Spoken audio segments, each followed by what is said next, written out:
ఆంధ్రప్రదేశ్లో మరోసారి కొలువుల జాతర షురూ కాబోతోంది. గతంలో పదవులు దక్కని నేతలకు ఈసారి పోస్టులు దక్కబోతున్నాయా? ఈసారి కూడా బీజేపీ జనసేన పార్టీకి చెందిన నేతలకు పదవులు ఇవ్వాలని సీఎం చంద్రబాబు డిసైడ్ అయ్యారా?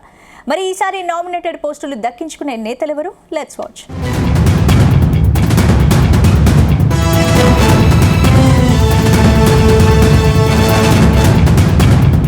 ఆంధ్రప్రదేశ్లో మరోసారి కొలువుల జాతరకు సర్వం సిద్ధమైంది. నామినేటెడ్ పోస్టుల భర్తీపై 1-2 రోజుల్లోనే ఓ కీలక ప్రకటన వచ్చే అవకాశం ఉందని తెలుస్తుంది. ఇప్పటికే 2 సార్లు నామినేటెడ్ పోస్టులను భర్తీ చేయగా చాలా మంది లీడర్లకు పదవులు దక్కలేదు. దాంతో వారంతా పార్టీ హైకమాండ్ పై నారాజ్గా ఉన్నారు. ఈ నేపథ్యంలో వారిని కూల్ చేసేందుకు కీలక పోస్టులు ఇస్తారని తెలుస్తుంది.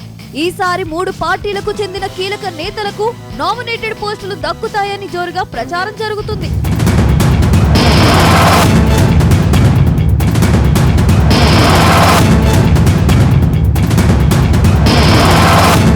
ఆంధ్రప్రదేశ్లో కూటమి సర్కార్ వచ్చాక 2 సార్లు నామినేటెడ్ పోస్టులను భర్తీ చేసింది.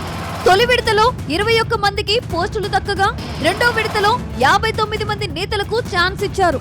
కానీ ఈ 2 విడతల్లో చాలా మంది సీనియర్ నేతలకు పదవులు దక్కలేదు.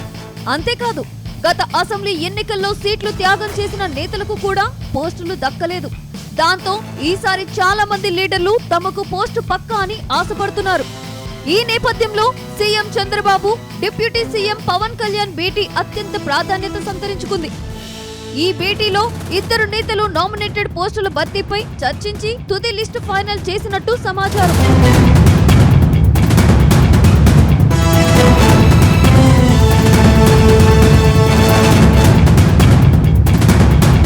ప్రస్తుతం 60 వరకు నామినేటెడ్ పోస్టుల భర్తీ చేస్తారని చెబుతున్నారు.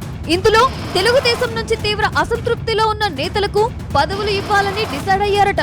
ఇందులో మాజీ మంత్రి దేవినేని ఉమా, మాజీ ఎమ్మెల్సీ బుద్ధ వెంకన్న, మేకపాటి చంద్రశేఖర్ రెడ్డి, నాగుల్ మీరా, యామిని బాలా ఉన్నారట.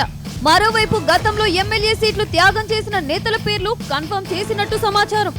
గతంలో పిఠాపురంలో ఎస్వీఎస్ఎన్ వర్మ తన సీట్ను త్యాగం చేశారు. అలాగే కొమ్మలపాటి శ్రీధర్, ప్రభాకర్ చౌదరి, సుగుణమ్మ కూడా ఎమ్మెల్యే సీట్లు వదులుకున్నారు. దాంతో వీరికి నామినేటెడ్ పోస్ట్ పక్కా అని అంటున్నారు.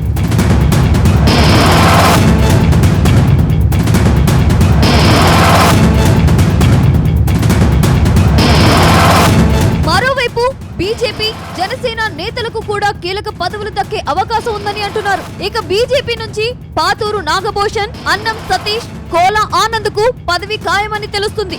వీరితో పాటు 1-2 సీనియర్ నేతలకు పదవులు దక్కే అవకాశం ఉందని చెబుతున్నారు. అటు జనసేన పార్టీకి కూడా నామినేటెడ్ పోస్టుల్లో అగ్రతాంబూలం దక్కే అవకాశం ఉందని అంటున్నారు. ముఖ్యంగా రాయపాటి అరుణ, రామకృష్ణ, అమ్మిశెట్టి వాసు, బోనబోయిన శ్రీనివాస్ యాదవ్ కు పదవులు ఖాయమైనట్టే సమాచారం. వీరితో కిరణ్ రాయల్ కు నామినేటెడ్ పోస్టు దక్కే ఛాన్స్ ఉందట. మొత్తంగా 3 పార్టీల్లోనూ తీవ్ర అసంతృప్తికి లోనవుతున్న నేతలకు మాత్రం పదవులు పక్కా అని చెబుతున్నారు.